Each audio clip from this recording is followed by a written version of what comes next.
శ్రీ మదాంధ్ర వాల్మీకి రామాయణము బాలకాండము మొదటి సర్గము. ఒకానొక దినంబున నారద మహాముని వాల్మీకాశ్రమంబునకు వచ్చెను. తపస్సంపన్నుడు వేదాధ్యయన తత్పరుడు నగు ఆ నారద మహర్షిని పూజించి తపోనిష్ఠుడగు వాల్మీకి ఇట్లు ప్రశ్నించెను. ఈ భూమండలమున నిప్పుడు ఉత్తమ గుణములు కలవాడు, అధిక శక్తి సమన్వితుడు, ధర్మము నెరంగినవాడు, ఉపకారము చేయువాడు, సత్యమునే పలుకువాడు, స్థిరమైన సంకల్పము గలవాడు, సదాచారము గలవాడు, అన్ని ప్రాణులకు మేలొనరించువాడు, సకల శాస్త్రములు చదివినవాడు, తన కర్తవ్యమును నెరవేర్చుటయందు నేర్పుగలవాడు, ఎల్లరకు సంతోషమును కలిగించు సుందరమైన రూపము గలవాడు, ధైర్యవంతుడు, కోపము లేనివాడు, మహాప్రకాశము గలవాడు, అసూయ లేనివాడు, కోపము వచ్చినచో దేవతలనైనను యుద్ధమున భయపడజేయువాడు ఎవ్వడైనా నుండెనా? ఉన్నచో అతడెవ్వడో? ఓ మహర్షి, నేను వినగోరుచున్నాను. విన నాకెంతయో అభిలాష కలదు. అట్టి నరుని తెలుసుకుని చెప్పుటకు నీవే సమర్థుడువు. నాకు తెలియజెప్పమనగా 3 లోకములు నెరింగిన నారద మహర్షి వాల్మీకి మాటలను విని నేనేది చెప్పదలించితినో దానినే ఈ వాల్మీకి ప్రశ్నించనేయని తన మనంబున సంతసించి ఇదిగో వినుమని అతనిని తన ఎదుట కూర్చుండబెట్టుకుని ఇట్లు చెప్పదొడంగెను. సత్వగుణ సంపన్నుడవగో మునీంద్ర, వినుము. నీవు కీర్తించిన సుగుణములు లోకమున నొక్కచోనుండుట దుర్లభము. కాని ఇక్ష్వాకు వంశమున నిట్టి సర్వ సద్గుణములు గలవాడు నేడు జన్మించి రాముడని జనులందరిచే పిలువబడుచున్నాడు. అతడు స్థిర సంకల్పము గల మనస్సు గలవాడు, మహాశక్తిమంతుడు, మిగుల తేజస్సు, ధైర్యము, జితేంద్రియత గలవాడు, ప్రఖ్యాతమైన తెలివిగలవాడు, ఉత్తమమైన నీతి గలవాడు, చక్కగా మాట్లాడుటయందు నేర్పరి, మిక్కిలి సంపద గలవాడు, శత్రువుల దునుమాడువాడు, విశాలమైన మూపు, బలిష్టములై పొడవైన చేతులు గలవాడు, శంఖము వంటి మెడ, గొప్ప చెక్కిళ్ళు, విశాలమైన వక్షస్థలము గలవాడు, గొప్ప విల్లు చేబూనువాడు, లోపలి వెలుపలి శత్రువులను జయించినవాడు, మోకాళ్ల వరకునున్న పొడవైన బాహువులు గలవాడు, చక్రవర్తి లక్షణములు గల చక్కని శిరస్సు గలవాడు, విశాలమగు నుదురు గలవాడు, మిగుల పొడవు పుట్టి కాక సమమైన ఆకారము గలవాడు, హెచ్చుతగ్గులు లేక సమయమైన అవయవములు కలవాడు, నిగనిగలాడు శరీరపు రంగు కలవాడు, మహా తేజస్శాలి, పుష్టి కలిగిన రొమ్ము గలవాడు, విశాల నేత్రములు గలవాడు, సర్వావయ సౌందర్యము గలవాడు, శరణాగత రక్షణాది ధర్మములు నెరంగినవాడు, సత్యప్రతిజ్ఞ కలవాడు, ప్రజలు మేలు చేయుట ఆసక్తి కలవాడు, ఆశ్రయించిన వారిని రక్షించు కీర్తి గలవాడు, సర్వజ్ఞుడు, పరిశుద్ధుడు, బ్రహ్మతో సమానమైనవాడు, సర్వ జగత్తును పోషించువాడు, సకలైశ్వర్య సంపన్నుడు, శత్రువులను సంహరించువాడు, సర్వప్రాణికోటులను కాపాడువాడు, ధర్మమును విశేషముగా రక్షించువాడు, తన ధర్మమును తానాచరించుచు లోకమున ధర్మమును స్థాపించువాడు, హితులను కాపాడువాడు, ఋగ్వేదము, యజుర్వేదము, సామవేదము, అధర్వణ వేదము అను 4 వేదములను, శిక్ష, వ్యాకరణము, ఛందస్సు, నిరుక్తము, జ్యోతిష్యము, కల్పము అను 6 వేదాంగములను నెరింగినవాడు, ధనుర్వేదమందు నిష్ణాతుడు, అన్ని శాస్త్రములను పఠించుటే కాక వాని అర్థములను పూర్తిగా తెలిసినవాడు, పూర్వము తెలిసిన విషయములను మరువనివాడు, ప్రతిభ గలవాడు, జనులందరకు ప్రీతిపాత్రుడు, సజ్జనుడు, కలతి చెందని మనస్సు గలవాడు, సర్వ విషయములను సుబోధముగా చెప్పువాడు, నదులచే సముద్రం వలె ఎల్లప్పుడూ సజ్జనులచే సేవింపబడువాడు, పూజింపదగినవాడు, శత్రువులయందు మిత్రులయందు సంబుద్ధి కలవాడు, ఎంత చూచినను తనివితీరని ఆశ్చర్యకరమగు రూపము గలవాడు, సకల సద్గుణ సమన్వితుడు, కౌసల్యాదేవి ఆనందమును వృద్ధి పొందించు తనయుడు, గాంభీర్యమున సముద్రం వంటివాడు, ధైర్యమున హిమవంతునితో సమానుడు, పరాక్రమమున విష్ణు సదృశుడు, చంద్రుని వలె ఆనందమును వెలుగజేయవాడు, సహనమున భూమిని బోలినవాడు, దానమున కుబేరుని వంటివాడు, సత్యం పలుకుటయందు మరి ఒక ధర్మదేవత వంటివాడు, ఇట్లు అనేక సద్గుణములు గలవాడై మహాపరాక్రమవంతుడై సంధి, విగ్రహ, యాన, ఆసన, ద్వైదీభావ సమాశ్రయములను షడ్గుణములతో ప్రకాశించు రాజనీతి శాస్త్రమున నిష్ణాతుడై భూజనులకెల్లా ప్రీతిపాత్రుడైన రాముని తండ్రి అయిన దశరథుడు ప్రజలకు ప్రియమునరించు కోరికతో పట్టాభిషిక్తుణ్ణి చేయదలించెను. పట్టాభిషేకమునకు తేబడుచున్న సంభారములను చూచి పూర్వము దశరథునిచే 2 వరములను పొందియున్న అతని ప్రియభార్య అయిన కైకేయి వెంటనే రాముని నడువుల కంపుట, భరతుని రాజుగాను నర్చుటయను వరముల నిమ్మని అతనిని ప్రార్థించెను. దశరథుడు సత్యసంధుడగుట వలన ధర్మమును త్రాటగట్టబడిన వాడై తన ప్రియపుత్రుడవు రాముని అడవులకు పంపించెను. వీరుడు రాజ్యపాలన సమర్థుడయ్యును. రాముడు కైకేయికి ప్రీతి కలిగించుటకు తండ్రి ఆజ్ఞ పాలించుటకై తానామె ఎదుట తండ్రి ఆజ్ఞ పాలింతునని ప్రతిజ్ఞ చేసెను. ఆ యాజ్ఞ పాటించుటకై అడవులకేగెను. అట్లు వెడల్చున్న అన్నను వినయసంపన్నుడును రామునకు ప్రీతిపాత్రుడును ఉత్తమ గుణములు గలవాడునూనైన సుమిత్రానందనుడగు లక్ష్మణుడు అనుసరించి వెంట వెళ్ళెను. ప్రాణములతో సమానమైన రాముని ప్రియభార్య జనకుని కులమున బుట్టినది, తిలోత్తమయంతటి సౌందర్యవతి, ఉత్తమ గుణములచే స్త్రీలలో ఉత్తమురాలు పతివ్రతయగు సీత చంద్రుని రోహిణీ వలె అనుసరించి వెళ్ళెను. పౌరులను తండ్రియగు దశరథుడును చాలా దూరము రాముని వెంట వెళ్ళిరి. ధర్మాత్ముడకు రాముడు వారిని వీడి శృంగిబేరీపుర ప్రభువు పోయరాజైన గుహుని చేరి సారథియగు సుమంత్రుని పురమునకు పోయి రమ్మని వీడుకొల్పెను. అంతా గుహుని సాయమున గంగానది దాటి ఆ సీతారామ లక్ష్మణులు మువ్వురును ఒక ఎడవి నుండి వేరొక ఎడవికేగుచు సమృద్ధిగా నీరుగల నదులను దాటి భరద్వాజముని ఆజ్ఞననుసరించి చిత్రకూటము చేరి సుందరముగు పర్ణశాల నిర్మించుకొని సుఖముగా నుండిరి. అట్లు రామాదులు చిత్రకూటము చేరగనే దశరథ మహారాజు పుత్రశోకముచే బాధ చెందినవాడై పుత్రుని దలంచి విలపించుచు స్వర్గస్థుడయ్యను. దశరథుని మరణాంతరము వశిష్ఠుడు మొదలైన బ్రాహ్మణ శ్రేష్ఠులు రాజ్యము చేయమని నియోగించినను రాజ్యము నిర్వహించు సమర్థుడయ్యును భరతుడు రాజ్యమును అంగీకరింపలేదు. విషయసుఖములకు విముఖుడైన భరతుడు పూజ్యుడగు రాముని ప్రార్థించుటకై అడవికి బయలుదేరెను.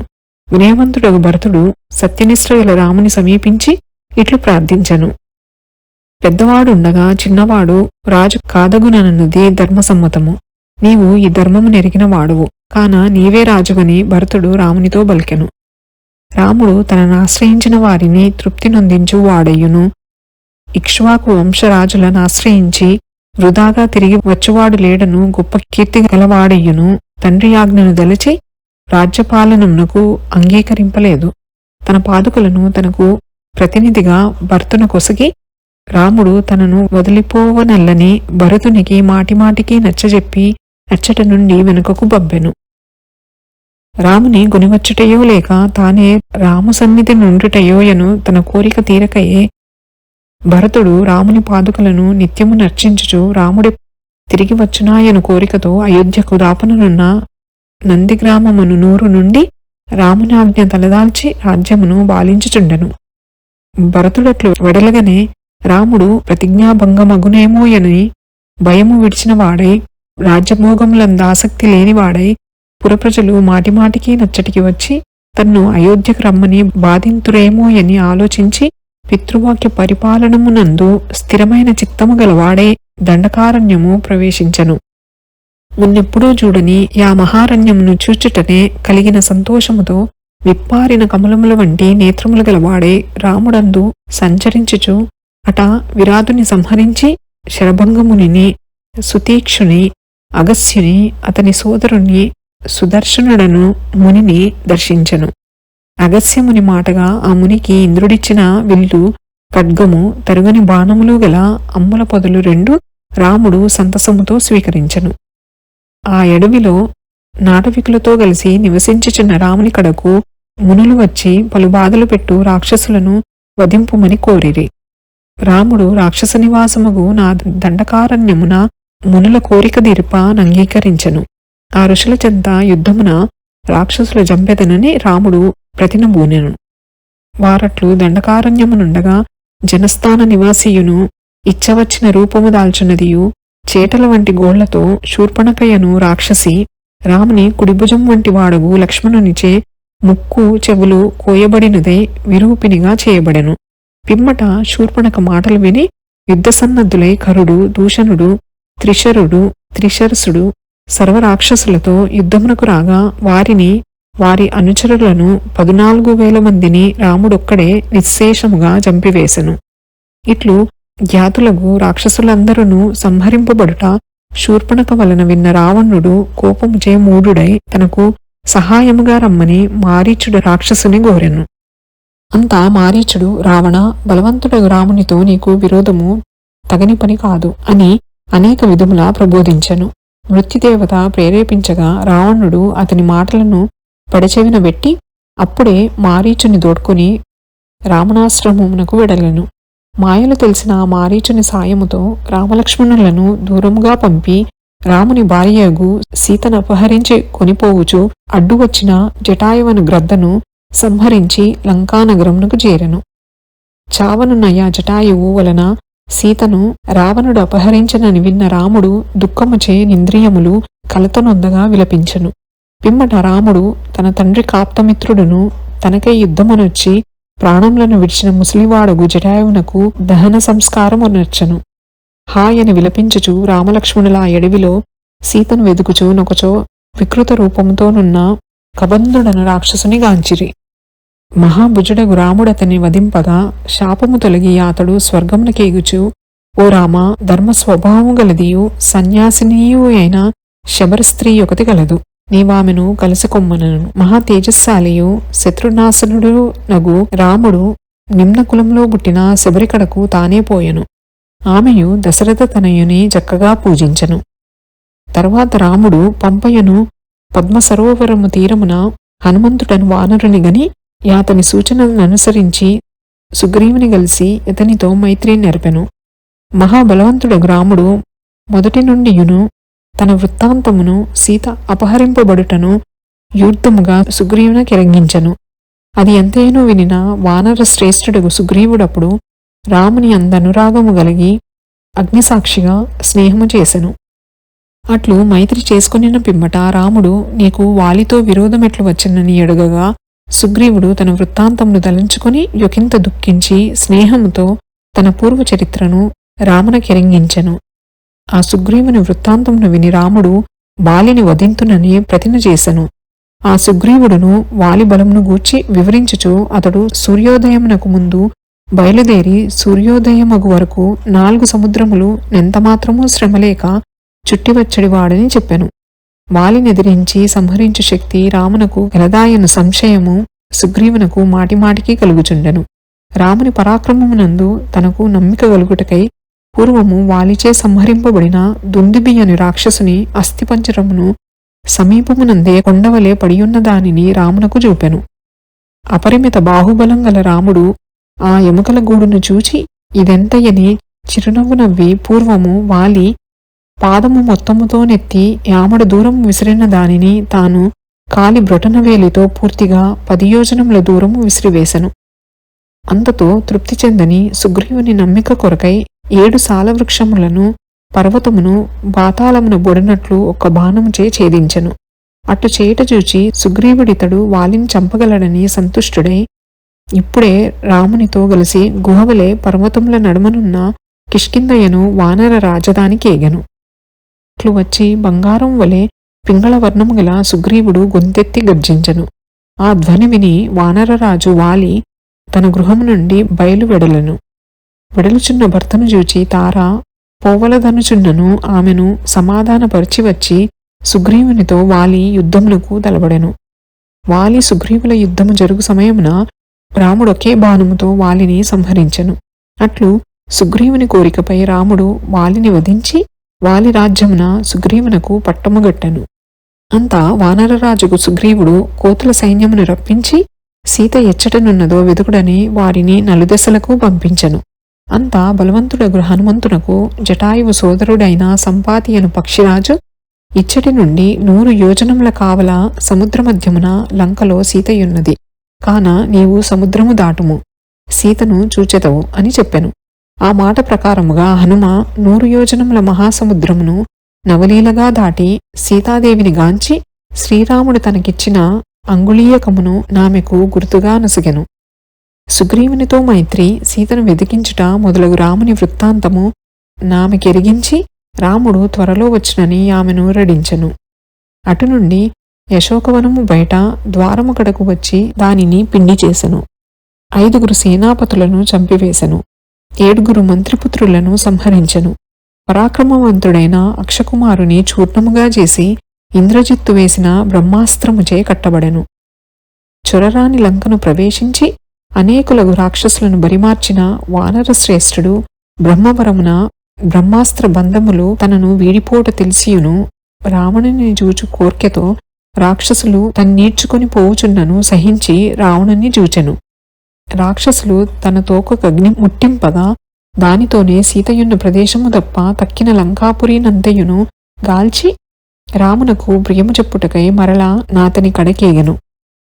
మహాబుద్ధిమంతుడగు హనుమంతుడు రామునకు నమస్కరించి తత్వయుక్తముగా చూచితి సీతను అని విన్నవించెను. సాహసవంతుడగు హనుమంతునిచే సీతజాడ తెలుసుకుని రాముడు సుగ్రీవ సమేతుడై సముద్ర తీరమున కేగెను. సముద్రుడు తనకు మార్గమీయకుండుటచే కోపించి రాముడు సూర్యుని అంతా తేజస్సు కలిగిన బాణములతో నతని నల్ల కల్లోలపర్చెను. నదులకధిపతియగు సముద్రుడు రాముని కోపమునకు భయపడి తన నిజరూపముతో రాముని ఎదుట నిల్చెను. ఆ సముద్రుని విన్నపమును విని రాముడు విశ్వకర్మ పుత్రుండగు నలుడను వానరశ్రేష్ఠునిచే సముద్రముపై సేతువును నిర్మింపజేసెను. ఆ సేతువు మీదుగా రాముడు లంకను చేరి యుద్ధమున రావణ కుంభకర్ణాదులను చంపి సీతను సమీపించెను. చిరకాలము పరుని ఇంటనున్న ఈమెనిట్లు స్వీకరించునని రాముడు మిగుల సిగ్గుపడి తలవాల్చెను. అంత రాముడు దేవతలు మొదలైన వారు వినుచుండా సీత, నీవు నేత్రరోగికి దీపం వలె నాకు ప్రతికూలురాలవు అని పరుషముగా పలికెను. అంతా సీత పతివ్రతగాన తన భర్త కఠినంగా పలికిన సహింపజాలక అగ్ని ప్రవేశము చేసెను. అటులామె అగ్నిలో ప్రవేశించగానే అగ్నిదేవుడు సీత ఎట్టి దోషము లేని దన్నుటచే రాముడెంతయో సంతసించెను. సీతను స్వీకరించెను. సర్వదేవతలు నతని ధర్మనిరతిని గునియాడుచుండా రాముడెంతయో ప్రకాశించెను. మహాత్ముడు రామునిచే ప్రశంసింపదగినట్లు జరిగిన రావణవధను దలిచి స్థావరములు జంగమములు గల ముల్లోకములను దేవతలు ఋషులు ఎల్లరూ ఆనందించిరి. అంత రాముడు విభీషణుని లంకాపురమున రాక్షసరాజుగా అభిషేకించి తన ప్రతిజ్ఞ నిలుపుకొని కృతకృత్యుడనైతిననుకొనెను. విభీషణుడు ప్రధానమైన కైంకర్య సామ్రాజ్యమును వదిలి లంకారాజ్యమును అంగీకరించునో లేక భరతుని వలె నిరాకరించునో నా ప్రతిజ్ఞ నెరవేరునో లేదో ఎను సంశయం తొలగి సంతసించెను. యుద్ధమున విజయమందిన రాముని చూడవచ్చిన దేవతలు వరములనీయగా వాని ప్రభావముచే మృతినందిన వానరులు నిద్రలేచిన వారి వలె బ్రతికిరి. పూర్వము రావణుడు కుబేరుని జయించి తెచ్చిన పుష్పక విమానమును విభీషణుడు తెచ్చి ఇయ్యగా రాముడు మిత్రులకు సుగ్రీవ విభీషణాదులతో అందుగూర్చుండి అయోధ్యకు బయలుదేరెను. సత్యమగు పరాక్రమముతో ప్రకాశించు రాముడు భరతునికిచ్చిన వాగ్దానమును అనుసరించి 14వ సంవత్సరము చివరి రోజున భరద్వాజాశ్రమమునకు వచ్చెను. భరద్వాజ కోరికపై నాడచట ఉండెను. తన రాక భరతుడెరగనిచో మరునాడే అగ్నిలో ప్రవేశించునని తలచి వెంటనే హనుమంతుని భరతుని గడకు పంపెను. అటు నుండి కదలి సుగ్రీవ విభీషణాదులతో పుష్పకమునెక్కి వేగముగా పోవుచు మాటిమాటికి సీతకు తక్కిన వారికి వెనుకటి వింతలను తెలియజేయుచు అప్పుడే భరతుడున్న నందిగ్రామమునకు చేరెను. పాపరహితుడైన రాముడా నందిగ్రామమున సోదరులనెల్లరన్నూ కలుసుకొని జడలను విడిచి సీతాసమేతుడై పూర్వం ఒకసారి తన తండ్రిచే దత్తమైన రాజ్యమును తిరిగి వనవాసానంతరము స్వీకరించెను. తమ రాజుగా రామునెప్పుడు చూతుమోయని నిరీక్షించు ప్రజల ఆనందమందిన మనస్సులతో తమ కోరిక తీరనని ప్రీతి నొందిరి. తాము రామునెడబాసితిమను బాధ తీరిన వారే చిక్కి కలదప్పిన శరీరములు మరలా పుష్టినంది సుఖించిరి. భక్తిపూర్వకమగు ధర్మాచరణము గలవారే మనోవ్యధగాని శారీరకమగు వ్యాధి కాని లేక కరువు భయమొకింతయూ లేనివారేరి. జనులెల్లరూ రామరాజ్యమున తమ కుమారులు మరణించుట తాము చూచి ఎరుగరు. అట్లే స్త్రీలందరూ సదా పతివ్రతలై వైదవ్యము లేక ఉండిరి. అగ్నిలో బడిగాని నీట మునిగి గాని ఎవ్వరూ మరణింపకుండిరి. పెనుగాలి వచ్చునని గాని జ్వరాదులు వచ్చునని గాని భయము వారికి కలగలేదు. పట్టణములు పల్లెలు ధనధాన్య సంపన్నములై ఉండెను. జనులెల్లరూ కృతయుగమునందువలే ఎల్లప్పుడూ సంతుష్టులై ఉండిరి. ఆ రాముడు వందల కొలది వాజపేయములను చేసి యందు పూరి సువర్ణ దక్షిణ లొసంగి కోట్ల కొలది గోవులను అధికమైన ధనమును బ్రాహ్మణులకిచ్చి గొప్ప కీర్తిని పొందెను. ఈ రాముడు ప్రతి రాజవంశీయునకును కొంత రాజ్యమిచ్చి వందల కొలది రాజవంశములను వృద్ధి నందించును. లోకమున బ్రాహ్మణ క్షత్రియ వైశ్య శూద్రులనడి 4 జాతుల వారిని తమ తమ ధర్మమున ఆచరింపజేయగలడు. ఇట్లు 11,000 సంవత్సరములు రాముడు రాజ్యము చేసి వైకుంఠమున కేగగలడు. ఫలశ్రుతి పరిశుద్ధిని కలిగించునదియు పాపములను హరించునదియు పుణ్యమును గలగజేయునదియు వేదముల వలె నిత్యమును పఠింపదగినదియునగు రామచంద్రుడినెవడు చదువును అతడన్ని పాపముల నుండి విడువబడును. ఆయువును పెంచు నీ బాలరామాయణమును చదువువాడు పుత్రపౌత్రులతో తన వారెల్లరితో భూమిపై సుఖించి పిదప స్వర్గమును చేరి పూజితుడగును.